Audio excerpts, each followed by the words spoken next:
Welcome.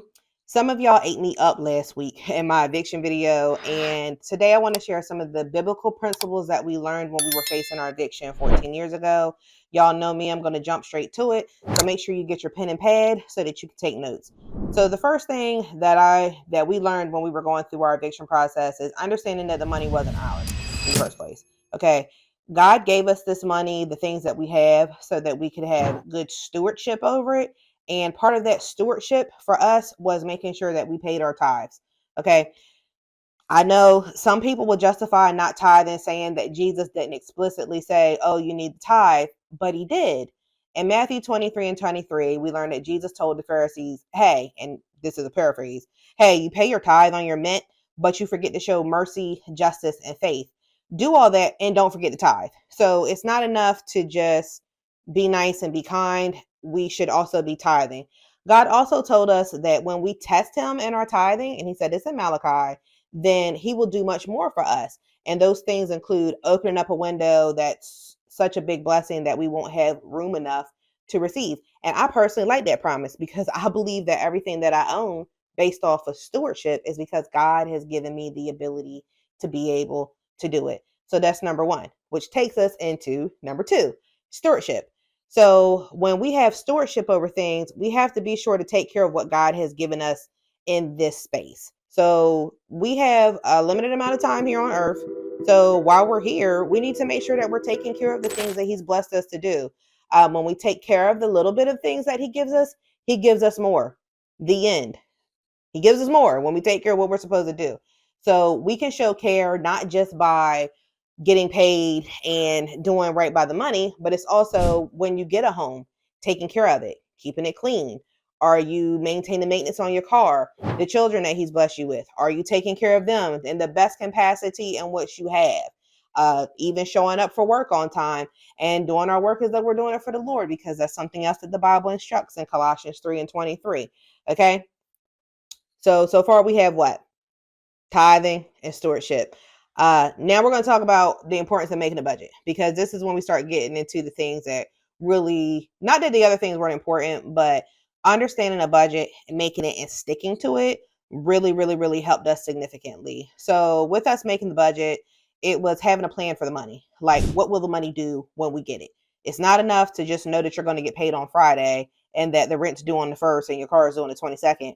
What are you doing in between time? Are you able to maintain the little things, like making sure that you can buy the clothes for your kids, or that you're covering all the little side expenses that you might not be thinking about?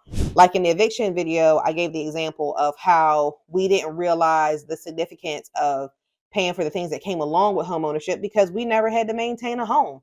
Yes, we both grew up in homes, but it's not something that we had to think about, and it wasn't something that we were being sat down at the kitchen table as a family to discuss. So we had to learn that on our own. So when we were making a budget, it was having a plan for the money. It is making sure that the money that I have, that I don't overspend. So when I have a plan for the money, I won't overspend, or I'm less likely to overspend, and I won't forget about bills, right? So budgeting is really helpful if you're forgetful about your bills. And I'm going to have a video following this one that's going to break down budgeting and what that looks like. Then make sure that you subscribe so you do not miss that video when I put it out. Okay. The Bible tells us to write the vision and make it plain so that those who see it can run with it. This means our family and our households. Okay. So oftentimes we don't talk to kids about money, but then we get mad with them when they ask us to spend money. It's kind of a catch-22, and it's really unfair. And I'm guilty until it was made to me in a revelation like this. Sit your kids down with you to do the budget. I know that my kids come to me last minute and they're like, oh, we have a field trip. Oh, there's a dance. Oh, there's a this. Oh, there's a that. And I used to get so frustrated and be like, look, you're telling me everything last minute and this is not it. Well, when you do the family review of the budget, it gives the children an opportunity to come to you and say, hey, mom, hey, dad, look, we have a field trip. This is how much I think I need. Is this something that we can do? It makes it so you're less likely to forget, right? And when we do this, then it's not always no, because sometimes we say no because we just genuinely forgot and we've already accounted for the money. Sometimes we say no because we don't have it. But it's another thing when you're aware. And I think awareness is a part of the process of being a better budgeter.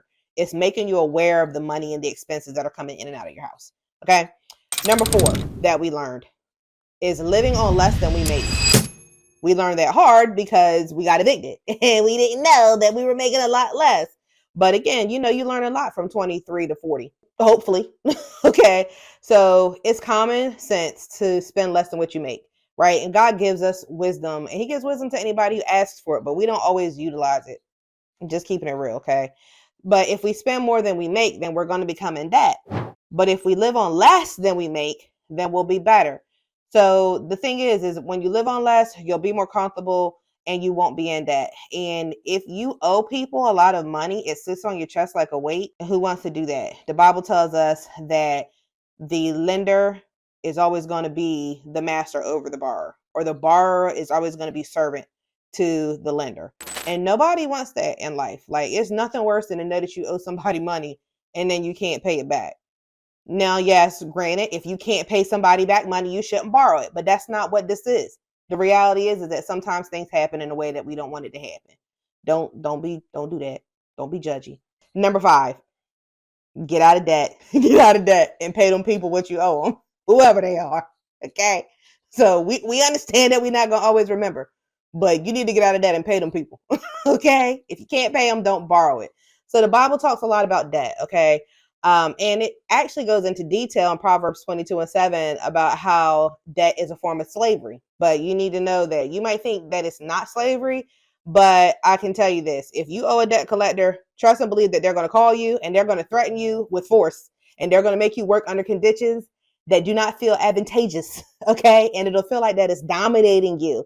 How? Because it's going to garnish your check. So that is slavery, my friends. Anything that's going to put you under unfair work conditions or forcing you to work in a way that feels like it's a burden that way, that's a form of slavery. And that is what debt does. So get out of debt as quick as you can. Don't put on any debts if you can't afford to pay it. It's better for you to count the cost. Like, is this something that I can reasonably do? And again, we'll get into this in the next few videos where we start talking about budgeting more. But I just want to give you some of what we learned that helped us biblically to understand what we need to be doing when we're budgeting. The 6th thing that we focus more on too, which really wasn't always the issue. Like, we didn't have a savings issue. Proverbs 21:20 says that a wise man saves for the future, but the foolish man spends whatever he gets. Okay. So when you save a little bit of things over time, then it makes it better in the long run because you can plan for the big thing. And when you save, you also want to invest, because when you invest, that's what helps make you make money.